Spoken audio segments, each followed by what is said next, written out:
izquierda del Zoom hay como una imagen de una pantallita, ahí puedes poner para que se vea más grande.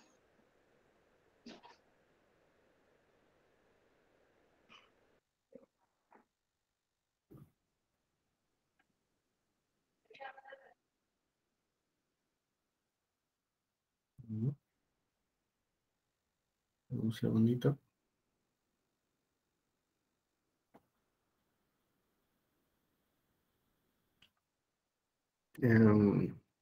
Ahí se ve completo. Sí, ahí se ve re bien. Sí, Listo. profe. Perfecto. Bárbaro, a ver. Bueno, buenas tardes, chicos. Gracias, Lale, por la invitación. Me presento, me llamo Ever, soy R4 del Santuario Parque. Hoy vamos a continuar con la clase de traumatología, más que nada básico, algo de pregrado. Yo me encargaré de la parte de lo que es trauma de miembro superior. En sí lo vamos a dividir en dos partes. ¿Sí? Primero la parte más superior y la otra lo que es antebrazo, mano y muñeca. ¿Sí? Obviamente lo que es la traumatología para introducir es el estudio del sistema osteomioarticular, que corresponde a la columna, miembro superior y miembro inferior. Bueno, enfocaremos lo que es miembro superior y en la primera instancia lo que hablaremos va a ser lo que es lesión en la clavícula, omóplato, hombro y el húmero, ¿sí? Después en la siguiente clase hablaremos del resto. Como se lo mencioné, voy a hacer algunas menciones. Por lo general voy a hablar de lo que es trauma en el adulto, ¿sí? Pero si bien hay algunas características especiales que lo voy a nombrar, que es en los niños, que más que nada porque son consultas bastante frecuentes. ¿Sí? Generalidades del trauma, algo para no repetir en cada lesión, porque obviamente todas las lesiones tienen la misma epidemiología, para no ser reiterativo en cada parte, bueno, eso lo pongo como general. Y siempre es bimodal. En pacientes jóvenes va a ser por alta energía, ya sea por accidente en vía pública, o deportes, y los ancianos va a ser por baja energía. Obviamente en lo que es el miembro superior, uno siempre tiende que ante la caída, ante posible caída, lo que va a hacer primero es colocar en la mano, en la muñeca, para evitar chocar con la cara. Entonces siempre se ve afectado en primera instancia lo que es el miembro superior. Y ante la zona que esté más débil, es la que va a sufrir la fractura, luxación o cualquier tipo de lesión que tengamos, ¿sí? Como encontrarlo con fracturas patológicas, que proceden a que procesos infecciosos, tumorales o alteraciones genéticas debiliten la estructura ósea y sean más propensas a una fractura, ¿sí? Y la característica típica va a ser el dolor, la tumefacción, el hematoma, alguna deformidad, y la impotencia funcional del miembro. Por lo general, el paciente va a venir con el otro miembro sujetándolo para evitar, ¿viste?, que por efecto de la gravedad sea más doloroso. Algo que siempre tienen que revisar es cuando les llega a un paciente, sea politraumatizado, que venga en ambulancia o sea derivado de alguna otra parte, en lo posible revísenle, bueno, en lo posible, tienen que solo completo la zona, evitar que se le pase por alto algún tipo de lesión expuesta. Más que nada también se vienen derivados de otro lugar con férulas, con algún vendaje, con lo que fuese. Por más que el paciente le diga que le duele, tienen que sacarle toda la férula, la inmovilización que tenga y revíselo por completo, que no se les pase de alto alguna lesión de gravedad, porque ellos son culpables ustedes por eso. ¿Sí? Después lo que es la parte vasculonerviosa, si bien vamos a ver cuáles son los tipos de fracturas, tipos de lesiones que son más propensos a que esto pase, pero uno cuando es lesión vascular va por lo general a pensar en alguna fractura expuesta que compromete la circulación, siempre tomen pulsos distales, y lo que es la parte neurológica, después lo hablaremos, por lo general hay que evaluar siempre la sensibilidad y motricidad distal. Y en la parte tendinosa, bueno, lo hablaremos después en lo que, cuando demos mano, que lo haremos, se verá mejor, pero bueno, cuando tengan algún déficit, algún movimiento específico, siempre vamos a pensar en alguna afectación tendinosa. Y después lo que es el par radiológico, que obviamente no le van a errar si piden siempre en la zona que le duele al paciente, como es un frente o un perfil. Hay algunas características, alguna incidencia en particular que tenga cada parte, acá se lo dejo anotado, pero es lo más frecuente que pida en cada estructura, un frente y un perfil. En la mano por ahí se pide una oblicua, pero después hay mucha más incidencia, van a leer en algunos casos otro tipo de incidencias, pero no es tampoco para que les ayude por el tema de la guardia. Y los niños, por lo general, solemos pedir radiografías comparativas, porque a veces es difícil por el tema del cartílago de crecimiento y cada hueso tiene su etapa. Entonces, a veces nos quedan dudas y pedimos comparativas para corroborar si tiene o no alguna lesión verdadera. Ya la clasificación A ya lo dieron en la otra clase, nada más para recordar que muchas de las fracturas que voy a mencionar se van a basar en este tipo de clasificación, ¿sí? De acuerdo a la complejidad. Bueno, empezaré con las que son las lesiones. Vamos con la fractura de clavícula. La clavícula es un hueso largo, por ende va a tener una diáfisis, esto no me deja el cursor, una diáfisis y dos epífisis, una medial, o proximal, como quieran llamarlo, que va a estar unida al esternón, a la diáfisis, que es bastante más fina, y que se va a dirigir hacia atrás, y un extremo distal, o lateral, en este caso, que se ensancha mucho más y va a estar articulado con el acromion del omóplato. Por lo general se va a dar más frecuente en pacientes jóvenes, que sean por traumatismo en accidente de vía pública, por lo general el choque con motocicleta, ¿sí? Se da un trauma directo, en accidentes deportivos, la rugby por lo general de los deportes que más sufren, más que nada por los topetazos que dan, y algo que se puede llegar a dar, que es en los niños, durante el parto, que muchas veces en los partos distóxicos, con el tironeamiento, a veces ya en el apuro de sacarlo, es muy frecuente que se produzca de forma heterogénica una fractura en la clavícula en el niño, pero bueno, no es para preocuparse tampoco, es tratamiento conservador y curan bastante bien. Por lo general, la parte que más se afecta en la clavícula, por frecuencia, es el tercio medio, ¿sí? La clasificación AO da su parte, pero por lo general nosotros decidimos usar una clasificación que se llama la de Ullmann, ¿sí? Que es una clasificación más que nada anatómica, explica la frecuencia de la lesión, que se llama más que nada el tercio medio, después un tipo 2, que es el tercio externo, y de menor frecuencia el tercio interno. El tercio interno no lo vamos a escribir porque es algo muy infrecuente que se dé, así que no, vamos lo más de todos los días, ¿sí? Después sí, el tercio externo lo sigue subdividiendo según la clasificación de NIC, de acuerdo a si están lesionados los ligamentos. Esta a su vez después sufrió modificaciones que agrega la parte de los niños, pero no es muy relevante. ¿Sí? Vamos a pedir, cuando sospechamos la lesión en la clavícula, por lo general el paciente va a venir, le va a decir que le duele justamente puntual ahí, van a sentir alguna tumoración, van a sentir algo raro, por lo general revisan también el otro hombro por la duda para que sea comparativo, con un hematoma y dolor a la movilización del hombro, ¿sí? Y van a sentir la deformidad.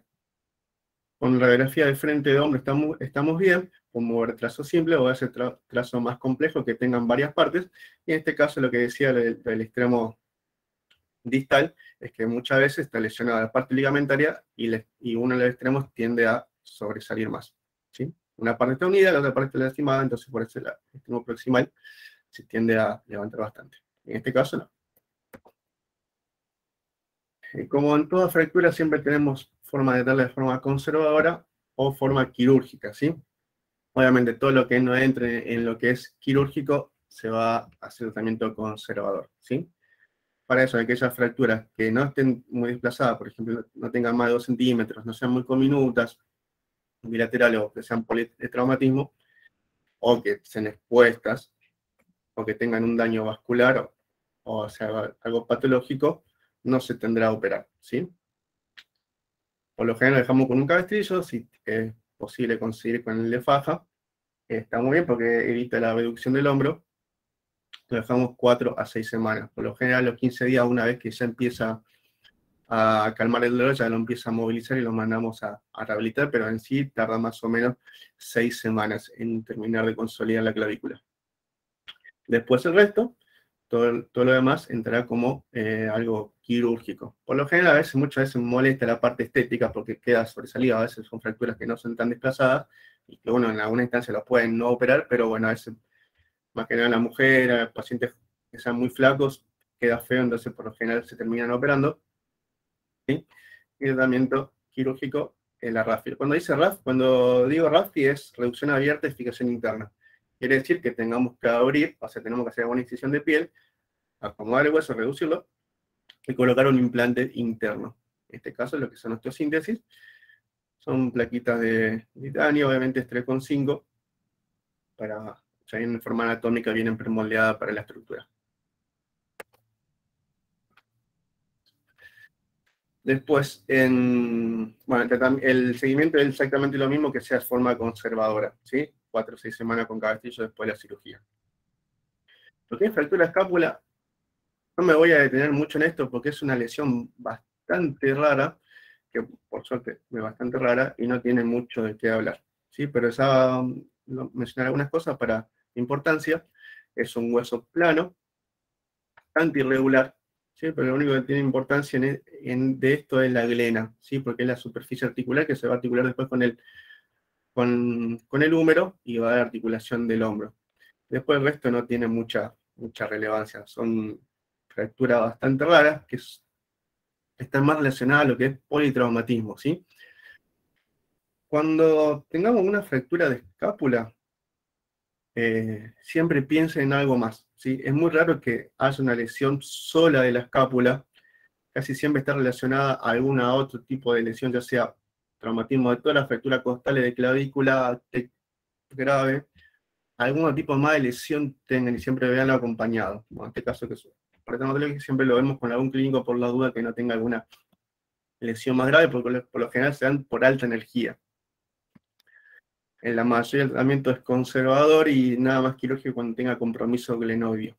Siempre que tengamos una fractura de clavícula, pidamos tomografía y también agregamos lo que es la parte de tórax. Eso siempre considérenlo.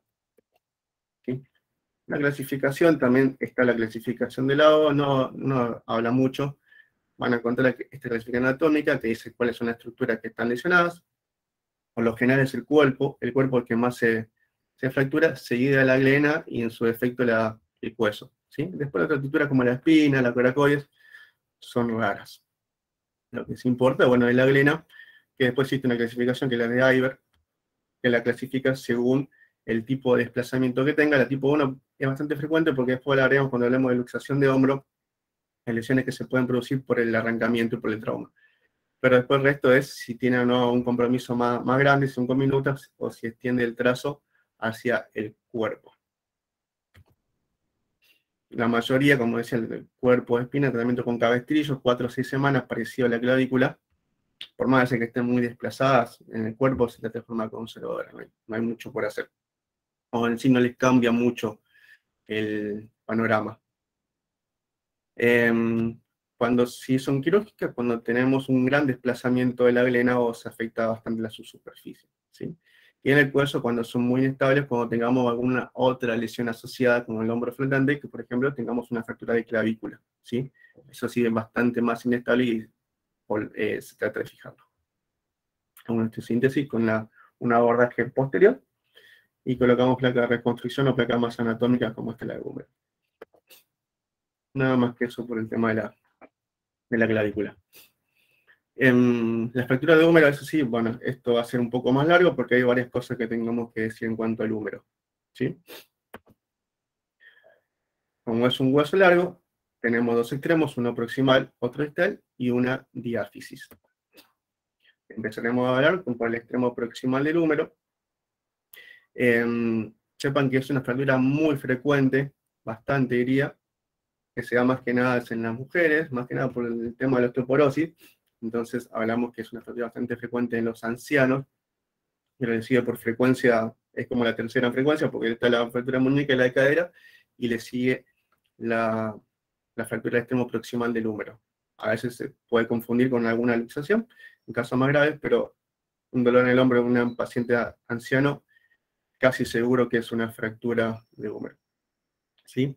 Algo muy particular de ver en el examen físico que se ve a las pocas horas, al otro día, es esto que se llama hematoma de Ennekien, que es un no se asuste, nada más es hematoma propio de la fractura, como también corre el hematoma por la corredera que va hacia el pectoral, se suele ver en la zona afectada también hematoma en el tóraco braquial.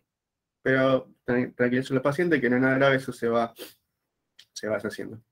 Lo que sí, para hablar del extremo proximal del húmero, tenemos que dividirlo en 4 partes, que son más que nada por la nucleosificación, que se empezó a estudiarlo así. Tenemos la cabeza, propiamente dicha, que es la que se articula con la alena, ¿sí? 2 tuberosidades, una mayor y otra menor, que es el troquíter y el troquín, y lo que es la parte de la metáfisis. Entre la cabeza y las tuberosidades tenemos lo que se conoce como cuello anatómico, y por debajo de las tuberosidades tenemos lo que se conoce como el cuello quirúrgico. Por lo general se consideran fracturas, o lo que se considera trazo en realidad, cuando tengo un desplazamiento mayor a 1 centímetro o una angulación mayor a 45 grados. Ahora su clasificación, pero por lo general solemos utilizar la clasificación de NIR, que lo divide en cuántos fragmentos está roto prácticamente el extremo proximal, que son las partes que acá mencioné. Tenemos 4, entonces hasta 4 partes podemos describirlo. ¿Sí? También la clasificación que da es si está asociada o no a alguna luxación, ya sea anterior o posterior, y afectación de la superficie articular. Veremos más en las imágenes, ¿sí? Por ejemplo, en radiografía, la radiografía que pediremos en este caso son fracturas de hombro de frente, con eso ya estamos bien. A veces se pueden llegar a pedir una escapulaní, que se lo usamos cuando vemos las luxaciones de hombro, que después, bueno, mostraré algunas imágenes, pero con la radiografía de frente del húmero de hombro ya estamos bien, ¿sí? En este caso, vemos un trazo a nivel de cuello quirúrgico que lo divides al húmero en 2 partes, pues eso sería fractura en 2 partes. En este caso, que también vemos una fractura del troquíter y en la del cuello quirúrgico, acá tenemos una fractura en 3 partes. Podemos llegar a ver algo más atrás, pero bueno, eso después lo veremos. Hay algunas lesiones mucho más complejas con extensión diafisaria, o en este caso, como les decía, asociadas a alguna luxación. Siempre que puedan, pídanle una tomografía a esta fractura, o cualquier fractura articular. En serio, siempre pedir una tomografía para mejor vistazo de la misma, y que también se pueda, si en caso quirúrgico, se pueda estudiar mejor y para la reparación posterior. A veces se puede asociar a lo que es lesión de la glena, y algo que no les asuste es que este tipo de fracturas, por lo general, como tienden a colapsar la cabeza, porque es un hueso esponjoso, tiende a subluxarse. Que quede así de esta forma subluxada, que no quede congruente, no se asusten, es normal. O sea, no intenten hacer ninguna reducción ni nada por el estilo, porque eso es normal propio de la fractura. Distinto es si lo vemos muy desplazado, en este caso, por ejemplo, en este caso está centrado, pero si vemos que está por fuera de este triangulito, ahí sí diremos que está luxado. Y eso es otra cosa. Tratamiento conservador, la gran mayoría de tratamientos de estas fracturas se tratan de forma conservadora, mientras sean fracturas no tan complejas, que en paciente añoso, por lo general es conservador, para decir 4 a 6 semanas, y a la semana, o cuando se le calme más que nada el dolor, ya pueden hacer movilidad pasiva y después se manda a rehabilitar. Como en este caso, que son fracturas hasta inclusive bilaterales, ¿sí? Con dejarlo, con el seguimiento radiográfico, podemos ver cómo va consolidando de forma nada más con cabestrillo o algún pañuelo que tengan, ¿sí? Aquí vemos cómo la paciente se recupera. Tratamiento quirúrgico, todo lo demás, podemos hacerlo con clavija, podemos hacer osteosíntesis, o en casos más graves, artroplastía.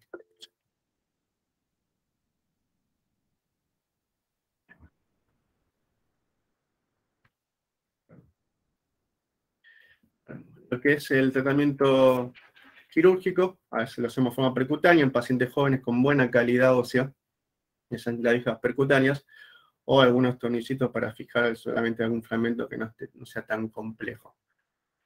Ya haciendo abordajes mucho más importantes, podemos colocar lo que más se usa por lo general es de tipo de placa anatómica de húmero proximal, para esas fracturas más complejas que sean ya 3 a 4 fragmentos en pacientes jóvenes.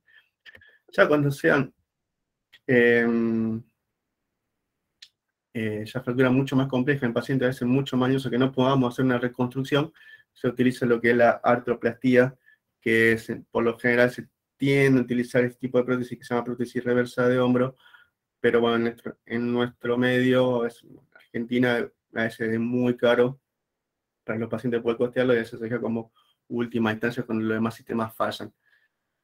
Por lo general, si vamos a la artroplastía, usamos esta, que es la parcial. La total no se usa mucho, se me queda en pacientes con artrosis, pero bueno, o sea, otro tema que no me quiero extender. Pero en lo posible trataría de usar esta reversa.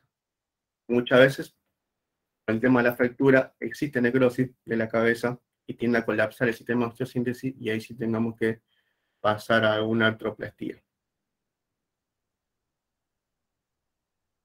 Ya la parte diafisaria del húmero, tenemos varias cosas que hablar. Acá sí, por lo general usamos la clasificación de la O. Profe, te quería hacer una preguntita. Sí, cómo no. ¿Power los pasa? ¿Sí? ¿Cómo? Y los Power los pasa después. Sí, sí, después lo pasamos. Bueno, gracias. Profe, ¿le puedo hacer una consulta? Porque no terminé de escribir lo que era RAFI. RAFI quiere decir reducción abierta y fijación interna. Gracias, profe. Vamos por favor. Continuamos. En lo que es fractura diafisaria, utilizamos el sistema de DAO. En este caso, bueno, vemos fracturas simples, como trazos transversos, trazo oblicuo, a veces son fracturas un poco más complejas, en el caso de las tipo B, que tienen algún tercer fragmento asociado, y las tipo C, que son las más complejas, ¿sí? Bueno, creo que por ahí me adelanto un poquito en algunas cosas, pero saben lo que es la clasificación AO, dice, bueno, le da un número, una clasificación alfanumérica para que sea más comprensivo a nivel global la comunicación. Uno quiere decir, es el hueso, manda el cursor. Uno es el húmero, ¿sí? Dos va a ser la parte diafisaria. Por ejemplo, si decimos 1, 1, vamos a decir la parte proximal del húmero. Si decimos 1, 2, va a ser la parte diafisaria. Y si decimos 1, 3, va a ser la parte distal. En este caso decimos 1, 2, va a ser la diáfisis. Y después, según la complejidad de la A, van a ser las más simples, la vez que tengan alguna complejidad un poco más añadida, que el tercer fragmento, y la tipo C cuando son bastante complejas, con minutas, y lesión de parte blanda, como en este caso, son fracturas por arma de fuego. Algo muy particular en las fracturas de húmero, que podemos llegar a encontrar, que por lo general la asociación, la fractura entre el tercio medio y el tercio distal, existe un atrapamiento nervioso del nervio radial, que por la anatomía el nervio radial pasa muy pegado, o está casi pegado al húmero, y en esa zona, donde se produce la fractura por lo general, queda el nervio atrapado, queda contundido, y existe una alteración nerviosa, ¿sí? Que se llama lesión de Holsten-Lewis. El nervio radial, para que sepan, da sensibilidad a lo que es el dorso de la mano, ¿sí? Parte del antebrazo de la muñeca. Entonces va a tener parestesia o anestesia en esa zona, y como es también es mixto el nervio radial, va a tener la parte motora, no va a poder extender los dedos ni la muñeca. Entonces puede aparecer con esta parálisis en la muñeca y la mano y no va a poder realizar movimientos, ¿sí? No es nada para preocuparse, la mayoría de las veces, la gran mayoría de las veces por suerte son neuropraxias, que quiere decir que se recupera de forma espontánea, son lesiones que una vez que se desinflama el nervio, se recupera. Pero necesita una exploración para saber realmente si eso es un daño, una contusión nada más, o está cortado. El tratamiento, las indicaciones quirúrgicas, bueno, más o menos para que sepan, no hace falta, yo se la nombré, pero no hace falta que lo sepan de memoria ni nada por el estilo. Usted como médico en la atención de la guardia, lo único que tiene que hacer es la radiografía de frente del húmero, nada más que eso, y colocarle algún cabestrillo, algún pañuelo, una venda, lo que fuese, para inmovilizarlo y derivarlo, nada más. Obviamente el que he escrito sí tiene algún tipo de lesión vasculonerviosa. Vasculares, por suerte, son muy raras que tengan, a no ser que sean expuestas, o con, por ejemplo, la arma de fuego que les mencioné, pero sí tengan en cuenta la neurológica. ¿Sí? Lo que hacemos, tratamiento conservador en las fracturas de húmero es muy raro, salvo que sean fracturas de trazo incompleto, no solemos hacerlo. Sí, por ahí en alguna época se hacía una traumatología mucho más vieja, sí había formas de hacerlo, pero ya prácticamente está en desuso lo que es tratamiento conservador, más que nada en pacientes jóvenes. ¿Sí?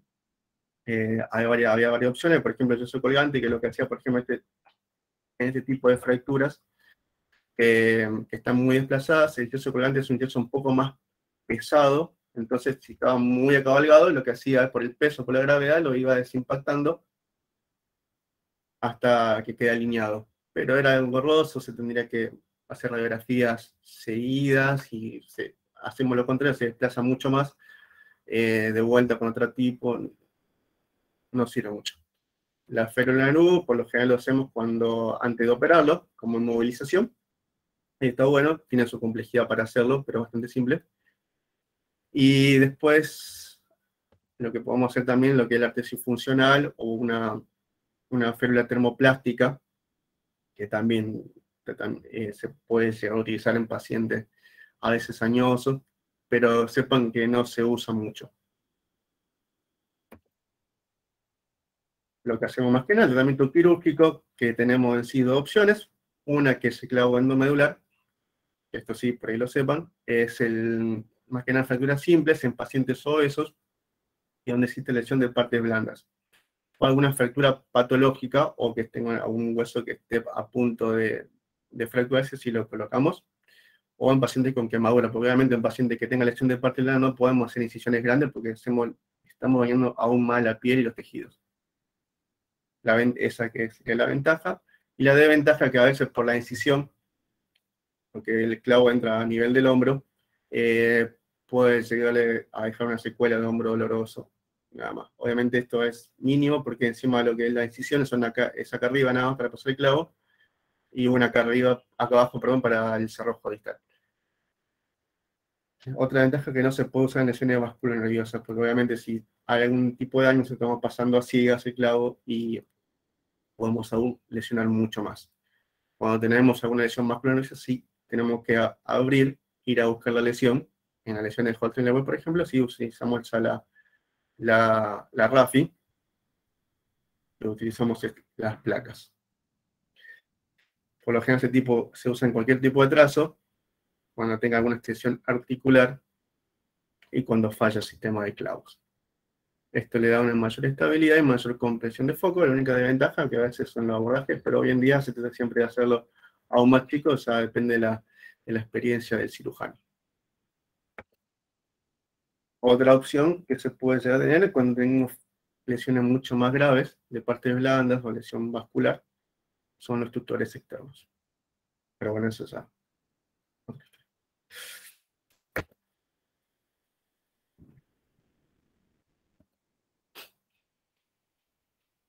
Bueno, esto se denomina codo flotante, que a veces, bueno, en el accidente de moto se puede llegar a ver que en la fractura tanto del húmero como algún extremo del antebrazo, entonces sí tenemos que utilizar un tutor externo para hacer una mejor fijación, por lo menos de forma provisoria.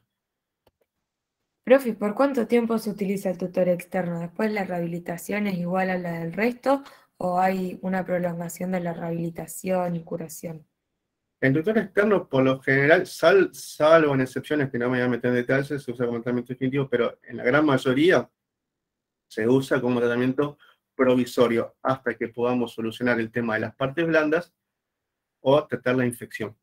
Se usa nada más que eso. O como si fuese de forma provisoria para estabilizar. Si tenemos una fractura muy comminuta o varias partes que están fracturadas, utilizamos como de forma provisoria hasta que podamos hacer la cirugía definitiva, que sea con las placas o en su defecto con el clavo, ¿sí? Si podemos mejorar la parte blanda, podemos hacer algún colgajo de piel, lo que fuese, o manejar ya la infección, o sea que el paciente no tenga ningún signo de infección, ahí sí colocamos el tratamiento definitivo, pero mientras tanto sirve como estabilizador el tutor.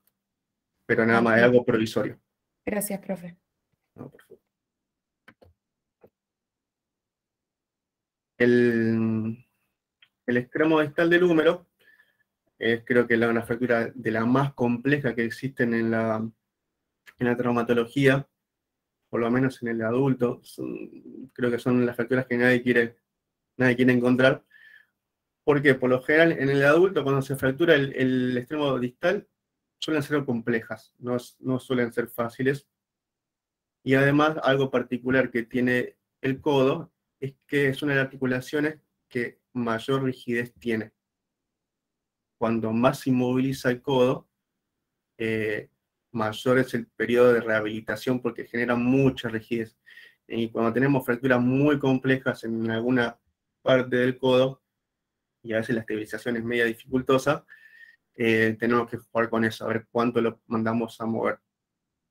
¿Sí? También es compleja por la anatomía porque es un hueso muy irregular y es difícil colocar las placas. Bueno, después hablaremos un poco de lo que es en los niños, porque es una fractura muy frecuente en esos, y siempre pedir tomografía. Esto es lo que les decía de la anatomía. Por lo general se configura como si fuese un arco romano, porque tiene dos columnas, una medial, que es lateral, y la parte tirante del cierre. Lo que decía que es bastante complejo, porque está excavado por varias fosas, por ejemplo, la de la coronoides, y la irregularidad que tiene la parte articular con la tróquea y el capitelo. Entonces, por eso también lo es muy difícil de corregir de forma quirúrgica. La clasificación hay varias. Obviamente usamos la clasificación AO, que como les decía, la parte del húmero es una, y la parte distal sería 3. Hacemos 1, 3, y partimos de eso. Si son fracturas extraarticulares, si son fracturas parcialmente articulares, y son fracturas ya más complejas que comprometen la articulación. ¿Sí? Milch se encargó de clasificar las que son parcialmente articulares, pero nada más sepan que son trazos que arrancan en un extremo y llegan hasta la articulación y compromiso del ligamento contralateral. Son muy infrecuentes, por lo general se dan en niños y bueno, con algún tornicito, algunas clavijas se soluciona. Después, bueno, existen lo que es la fractura del capitellum, que son difíciles de ver, no siempre se suelen ver en ciertas tomografías, más que nada cuando son fragmentos chiquitos como la tipo 2, y su resolución quirúrgica también es medio dificultosa por la llegada al abordaje, ¿sí? Por lo general se usan tornillos tipo Herbert, chiquititos, para corregir. Obviamente, como es algo articular, siempre se trata de dejarlo bien, cosa que no haya interferencia con el movimiento del codo, ¿sí? Como en estos casos. Y después tenemos la clasificación de Reisborough, que habla más que nada de las partes articulares, que son las más complejas, ¿sí? Como en este caso, una fractura tipo C3, de clasificación de AO, bastante compleja. La reconstrucción tomográfica siempre nos viene bien para ayudar a planificar la cirugía. En este caso tenemos que reparar no solamente la parte articular, sino que tenemos que partir de la columna, de ambas columnas, y la parte del cierre. Eso es lo que les decía, que tiene forma de arco romano para la estabilización. En este caso, utilizamos siempre un doble sistema de placas, ya sea medial, otra lateral, y a veces esto no es porque se haya fracturado, sino que por el tema quirúrgico se tiene que hacer siempre osteotomía para llegar a mejor foco. Van a ver siempre que se colocan dos tipos de placas, sea ortogonales o paralelas, como en este caso.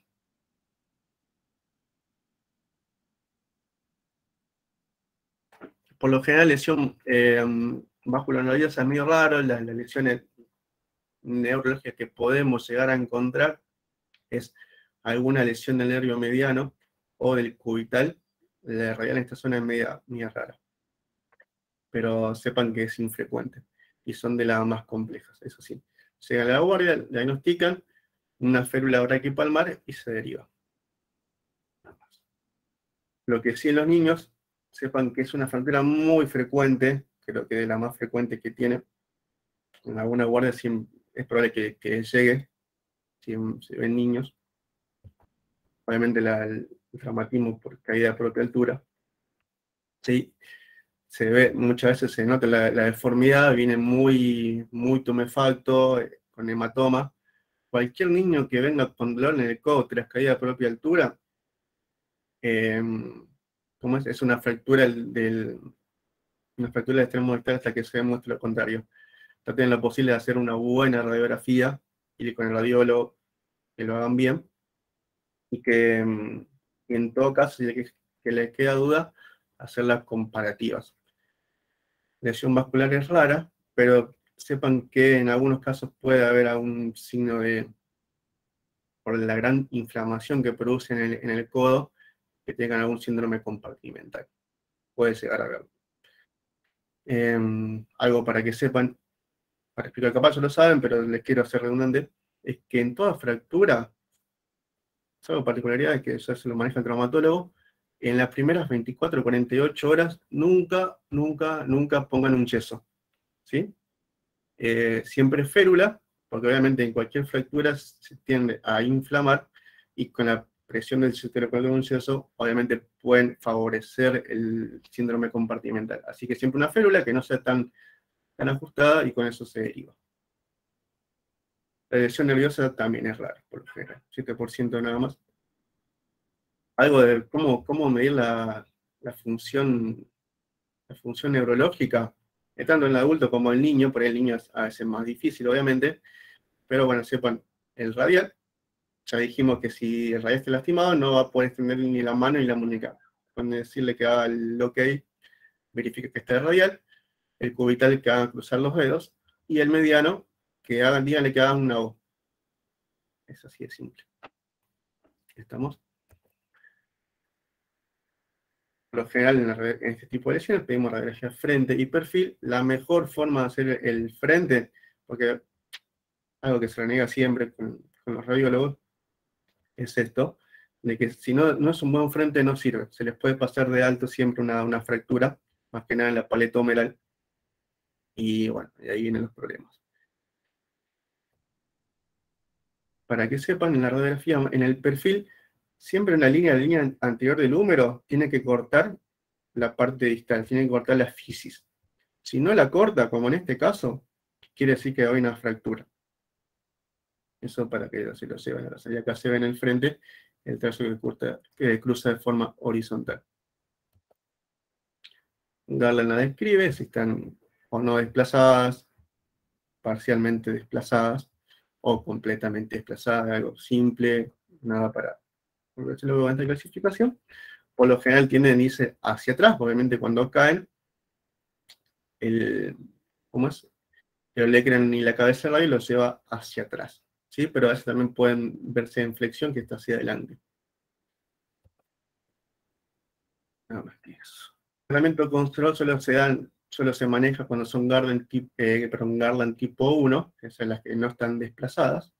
30 a 45 días, que se hace en un principio con férula, y después se confecciona un yeso. Se hace control semanal. Y el resto de las Garland se tratan de forma quirúrgica, ¿sí? Podemos usar, lo que más se utiliza en realidad son las clavijas percutáneas, ¿sí? Se pasan 2 o 3, por lo general del borde radial. Cuando son muy complejas, sí se pasa una por el borde cubital. Más grave, requiere más experiencia nada más, porque podemos lastimar el nervio cubital, pero solamente ya con 2 o 3 clavijas del lado radial estamos bien. En algunos casos, cuando la fractura es un poco más alta, se suelen utilizar TENS, que son clavos elásticos que se colocan desde arriba. Nada más, y después se sigue exactamente lo mismo. Son 30 a 45 días con férula, y después se manda a rehabilitar al chico. Más que nada por el tema del codo. Bueno, por último, para terminar lo que era esta primera parte, hablaremos un poco de las luxaciones. Vamos a hablar de 3 de ellas. La primera, la luxación acromioclavicular. Dentro de todo es algo frecuente que van a ver en la guardia. Por lo general siempre tras una caída de propia altura, o cuando caen directamente con el lado lateral del hombro. Y lo van a ver, algo típico es el signo de la tecla. Por lo general viene con esa parte distal resaltada. y bueno, con una la tocan parece como si fuese una tecla. Es muy doloroso, traten de hacerlo con cuidado nada más. Lo que se lastiman obviamente son los ligamentos acromioclaviculares, que son estos que están acá, que le dan la estabilidad anteroposterior, y para evitar el desplazamiento hacia arriba están los coracoclaviculares. ¿Sí? Existe la clasificación de Rodwell, de acuerdo a su nivel de desplazamiento. Las particulares son la tipo 4, que se va hacia atrás, o la tipo 6, que se va hacia abajo. La gran mayoría, las que son tipo 1, tipo 2, y a veces la tipo 3, la que más conflicto da. Algunos la tratan de forma conservadora, otras la operan, que son, por lo general, el tratamiento conserva el castillo 2 semanas y después se manda a rehabilitar. Quirúrgico, el resto de las clasificaciones. Por ejemplo, en este caso, que estamos bastante desplazados, a veces se utiliza solamente regresión parcial, o lo que más van a ver, lo que se utiliza más que nada ahora, es el endobottom, que es una chapita metálica en ambas partes, unidos a un hilo de alta resistencia, y con eso se baja, se lo anuda a la apófisis coracoides. Acuérdense que acá estaban los coracoclaviculares, y esto en parte lo remeda. La luxación que más frecuente por lejos van a ver en lo que es la traumatología es la glenohumeral o la de hombro propiamente dicha. Es muy frecuente de ver, casi siempre sea por caída de propia altura, en eventos deportivos por lo general. Por lo general se tiende a ir hacia adelante. En la luxación anterior, la luxación posterior es medio rara de verlo, pero sepan que también existe. Lo que van a ver en el examen físico es el gap lateral, obviamente con una impotencia. Las luxaciones por lo general duelen mucho más que una fractura, así que es bastante problemática. Si sospechan que hay un paciente que en la guardia que tenga alguna luxación de hombro, no pierdan tiempo, háganle que van a hacer la radiografía, y después, bueno, ven los otros pacientes, pero la luxación de hombro duele bastante, así que apúrense con eso. La exploración neurológica por debajo de a la altura del cuello del húmero, pasa el nervio axilar y muchas veces se suele afectar con la luxación. La única forma de corroborar si está o no indemne es después de la reducción, es hacerle un tacto en la cara lateral del hombro, y si el paciente dice que lo siente, estamos bien. Si dice que no siente o siente raro, es porque tenga una apraxia del nervio axilar. Muchas veces se da esta luxación en pacientes con convulsiones, que obviamente pierden el tono, y es muy frecuente de ver en pacientes que sufren alguna convulsión o epilepsia, es que ven con el hombro luxado, inclusive es bilateral. Obviamente cuando tienen la luxación, la relación tanto que se luxan los dos hombros. Es un problema bastante grande. Siempre radiografía pre y post reducción. Obviamente uno para ver realmente que esté luxado y que no sea otra cosa, y post reducción para corroborar que esté en su lugar. Después le haremos cuáles son lesiones asociadas, que son la de Hill, Sachi y Bunker, que ahora se lo explico. Las radiografías que van a pedir, obviamente la frente de hombro, y la que pueden llegar a solicitar, si lo suma, es la escapular anil, que esta obviamente le va a servir no solamente para la luxación, sino para las fracturas del extremo proximal, pero sepan que en el perfil la escápula se ve como si fuese una Y, y la cabeza tiene que estar centrada en esa Y. En este caso, como vemos, la cabeza no está dentro de la Y, está hacia adelante. Esto es anterior, esto es posterior. Y ahí se van a dar cuenta para dónde se dirige. Para la reducción, que esto es bueno, lo que más tendrían que aprender,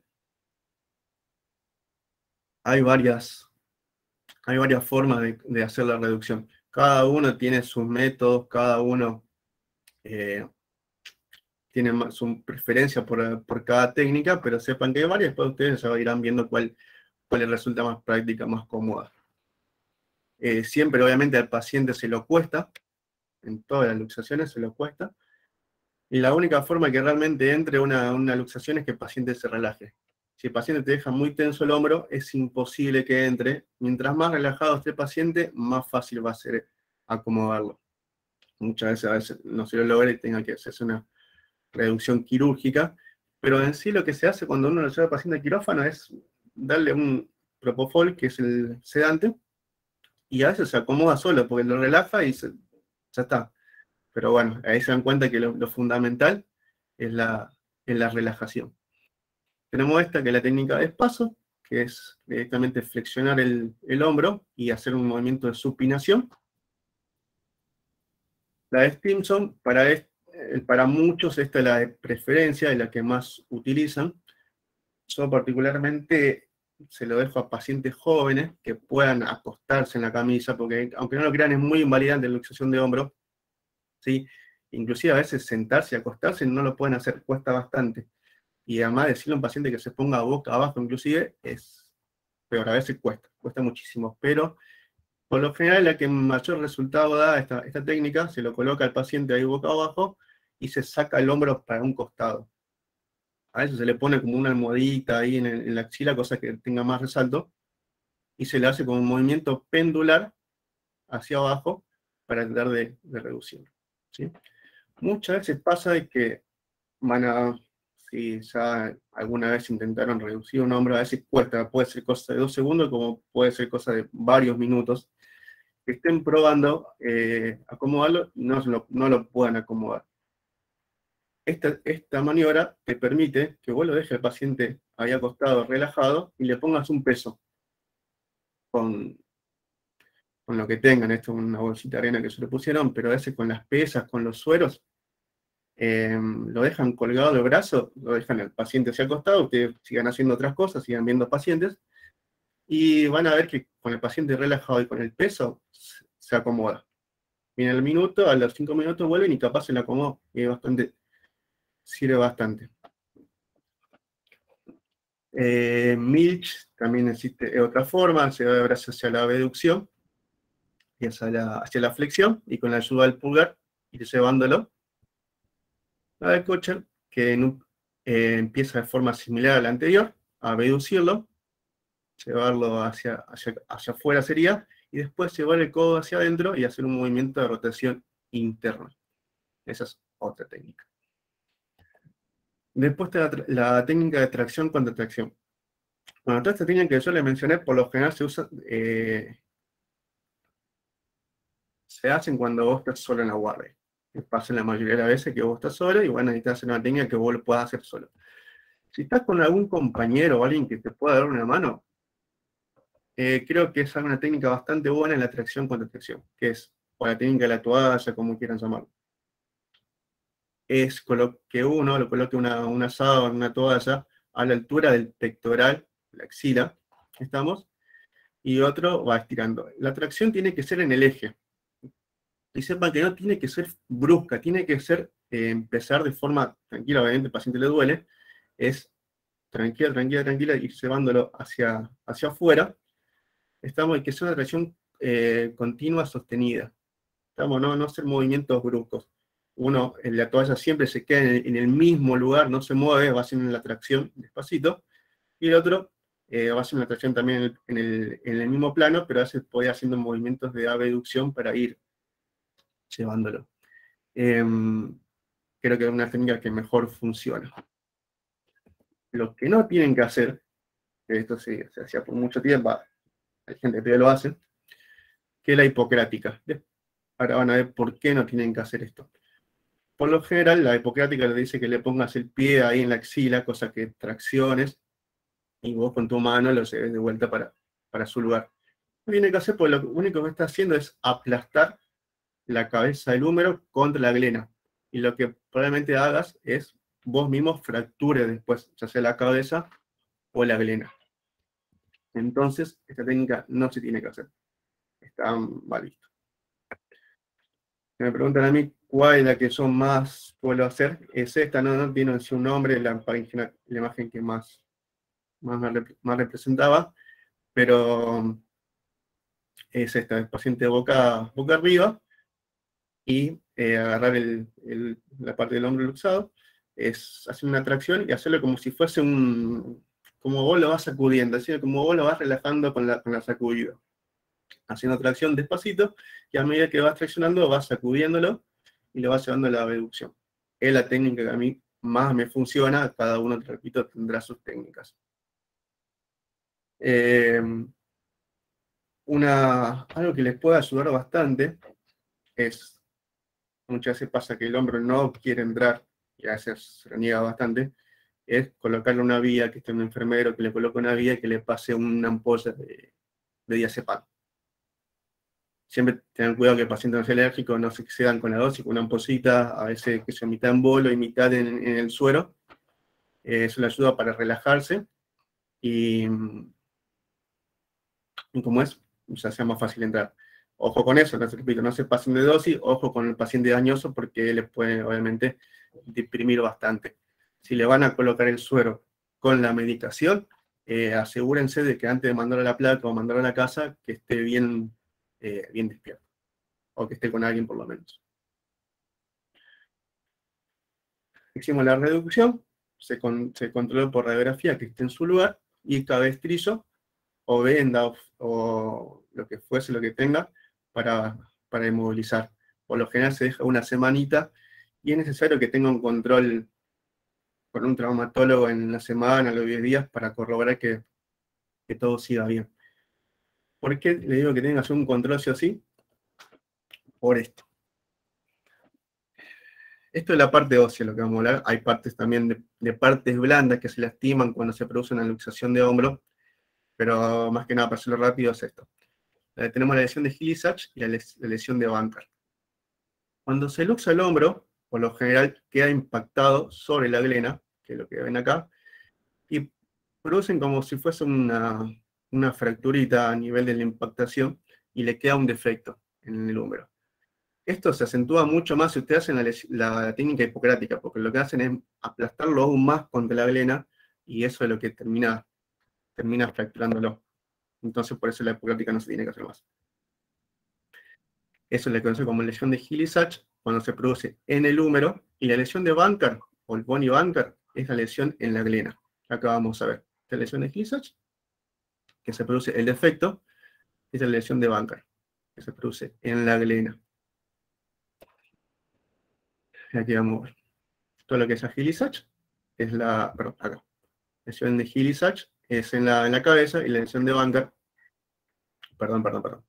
La lesión de Hilly-Sachs es en la cabeza del húmero, y la lesión de Bankart es la que se encuentra en la glena.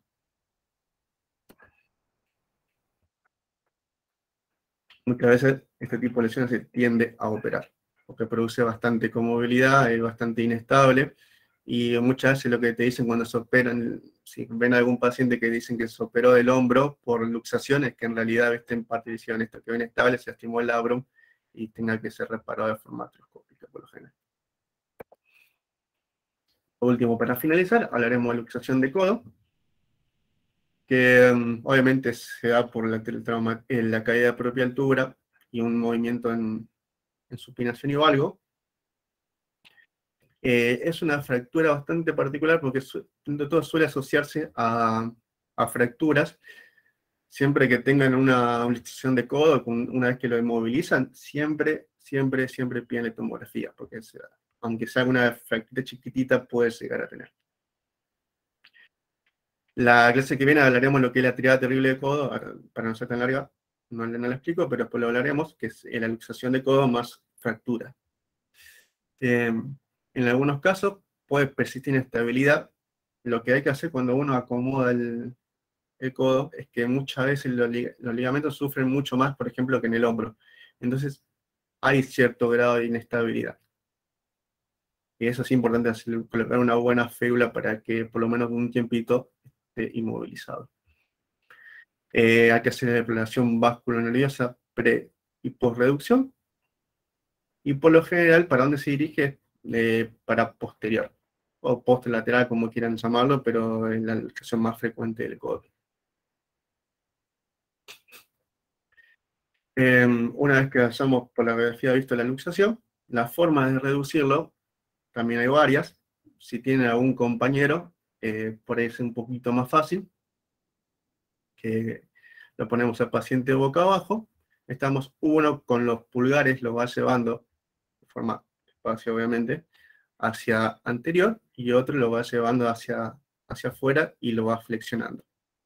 Por lo general, la luxación de codo entra mucho más sencilla que la luxación de hombro. Mucho más fácil. Otra opción es colocarlo boca abajo, uno que sostenga el brazo, y otro hace la maniobra primero de tracción y luego de flexión. Si estamos solos, lo que podemos hacer es colocar al paciente boca abajo, ¿sí? Y que apoye contra la camisa, que será como nuestro ayudante, y nosotros le hacemos acompañamos con los dedos la parte del olecrano y hacemos tracción hacia abajo. Eso sí estamos solos.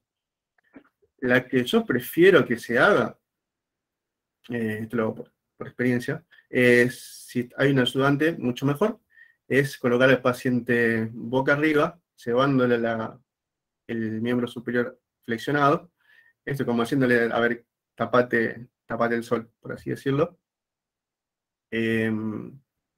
Uno flexiona el codo y otro hace el movimiento lo ayuda con el pulgar y lo va empujando. Los movimientos de reducción tienen que ser suaves, no tienen que ser nada bruscos, no tienen que estirarse, jalarse de forma muy brusca, porque lo único que hacemos es peor.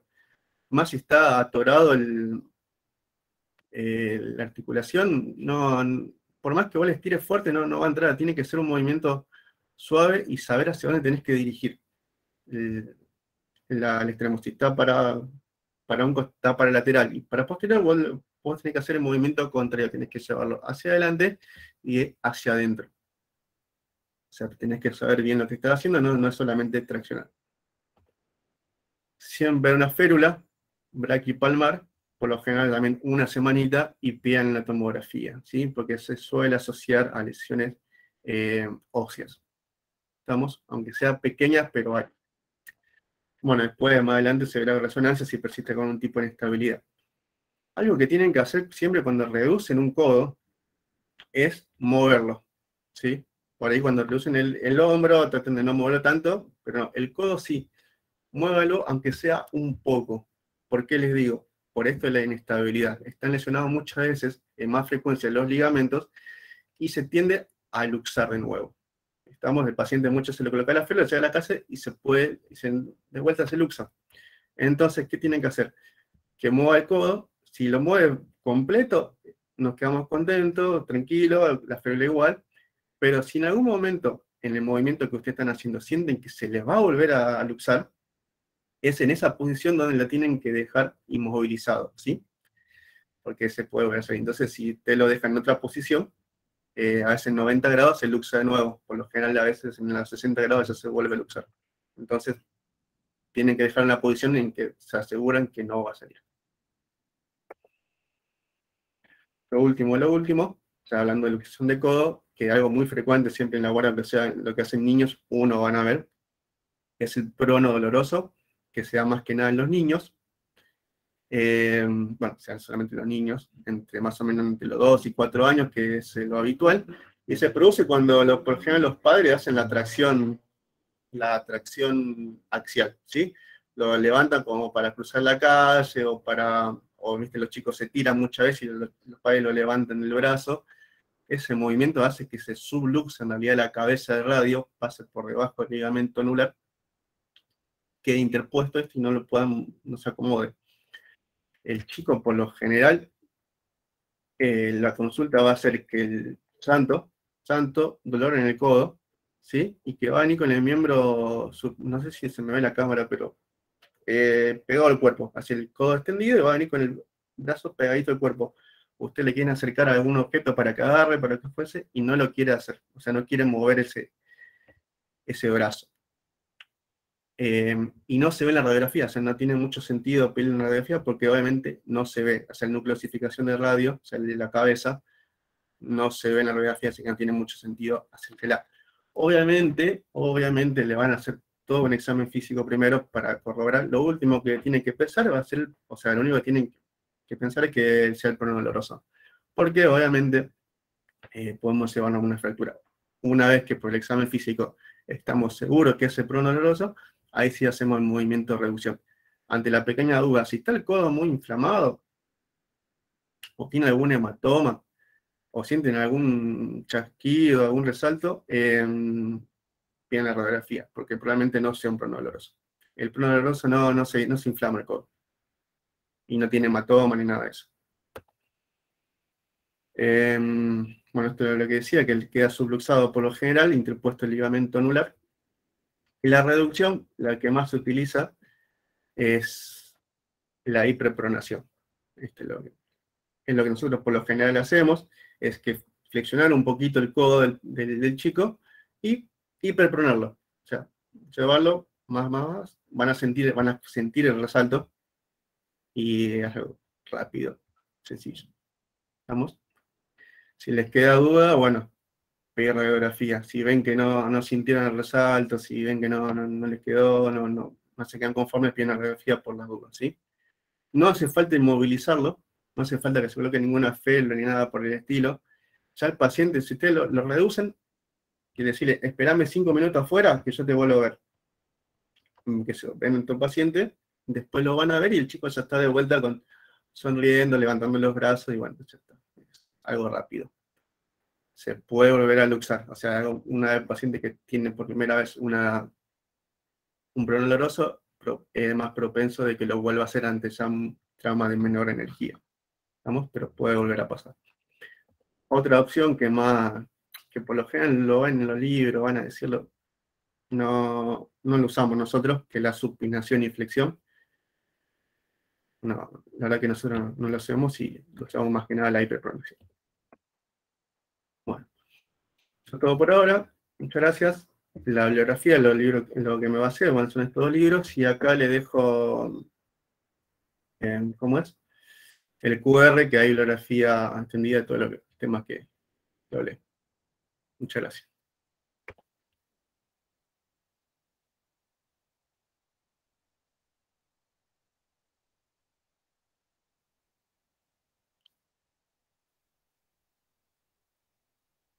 Bueno, Profe, una consulta. sí, escucho. Sobre el tema de la reducción, ¿hay un límite de tiempo o no? Siempre lo antes posible. Siempre lo antes posible. Obviamente es algo muy doloroso, por lo tanto siempre se tiene que hacer en la primera instancia. Algo que muchas veces pasa, que obviamente ustedes cuando empiezan a hacer los primeros trabajos que vos hacen, ya correr partido de fútbol, de rugby, de básquet, de lo que fuese, y es algo muy frecuente que se luxe en el hombro, inclusive en el deporte. Lo que hay, bueno, es obviamente no tener un radiólogo, un chasis para hacer placa, lo que hay que hacer es, bueno, si ya sospechas, sabes que tiene eso, lo puedes hacer ahí en el campo de juego, lo puedes acomodar y obviamente que se vaya a hacer una radiografía, después, que vaya sí o sí a alguna institución. Pero eso lo puedes hacer en la cancha tranquilamente. Las luxaciones siempre se tratan de forma rápida, porque mientras más tiempo luxado esté, hay más riesgo de necrosis del hueso. Bien, gracias. Ya después, bueno, en la siguiente parte de la charla, la semana que viene, hablaremos de lo que es antebrazo, muñeca y mano, y algunas lesiones tendinosas. Pero bueno, ahí está la primera parte.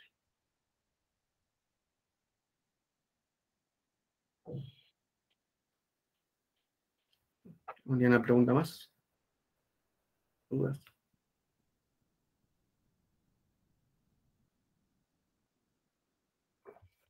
Bueno, muchas gracias por escuchar y nos estaremos viendo la semana que viene.